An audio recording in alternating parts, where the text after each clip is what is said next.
গীত সংহিতা 1 অধ্যায়।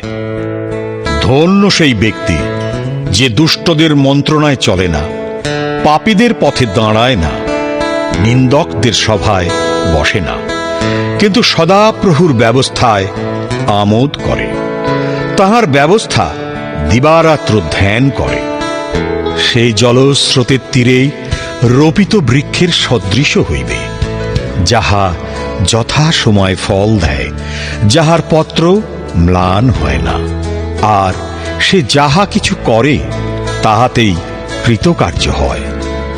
দুষ্টগণ সেরূপ নহে, কিন্তু তাহারা বায়ুচালিত তুষের ন্যায়। এই জন্য দুষ্টগণ বিচারে দাঁড়াইবে না, পাপীরা ধার্মিকদের মণ্ডলীতে দাঁড়াইবে না।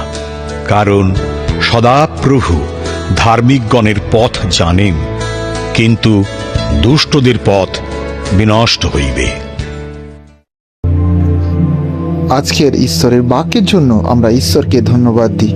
আসুন আজকের এই বাক্য, এই অধ্যায় অনুসারে আমরা আমাদের প্রত্যেকের জীবনের জন্য প্রার্থনা করি। প্রার্থনা। হে স্বর্গীয় পিতা, আজকে নতুন সকাল এবং জীবনের নিঃশ্বাসের জন্য তোমাকে ধন্যবাদ।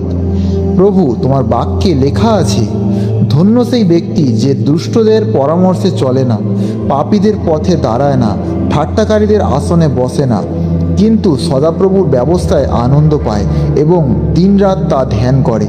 পিতা, আজ আমাকেও সেই ধন্য মানুষের মতো গড়ে তোলো, যেন আমি ভুল পথে না যাই, খারাপ প্রভাবের কাছে না হারি, বরং তোমার বাক্যে আনন্দ পাই, তোমার সত্যে স্থির থাকি।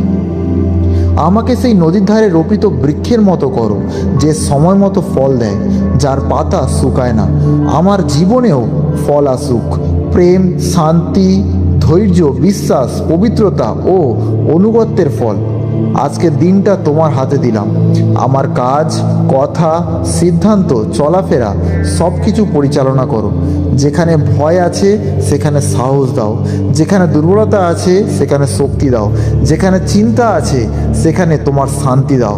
প্রভু, দুষ্টের পথ থেকে আমাকে রক্ষা করো এবং ধার্মিকের পথে পরিচালিত করো।